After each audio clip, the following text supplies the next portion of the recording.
પ્રચારમાં ગયેલા હેમાંગ જોશીને દંપતીએ ગટર બતાવી। વડોદરામાં ભાજપ ઉમેદવારને હસતા હસતા કહ્યું, 5 વર્ષથી ઉભરાય છે, કોઈ સાંભળતું નથી, કંઈક કરાવો ને।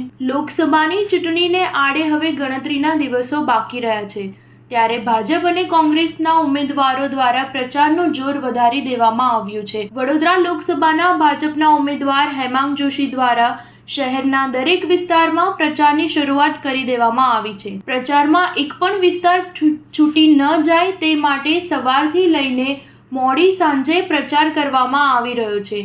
ત્યારે મોડી સાંજે તેઓ પોતાના કાર્યકરો સાથે વાડી વિસ્તારમાં પ્રચાર માટે ગયા હતા। ભાજપના ઉમેદવાર હેમાંગ જોશી સાથે વડોદરા લોકસભાના સહ-ચૂંટણી સંયોજક અને વાડી વિસ્તારના રહેવાસી રાકેશ પટેલ પણ જોડાયા હતા।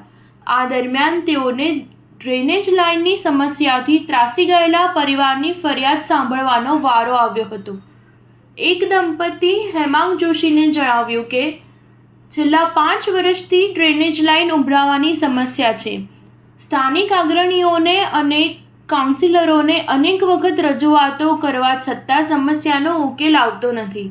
આનું કંઈક કરાવો ને। જોકે પરિવારની રજૂઆતની ઉમેદવાર પર કોઈ અસર જોવા મળી ન હતી। જોકે પરિવારે હસતા હસતા રોષભર્યા ચહેરા સાથે પોતાની રજૂઆત કરી દીધી હતી। ટાઈમ ન્યૂઝ 7 હંમેશા સચ્ચાઈની સાથે।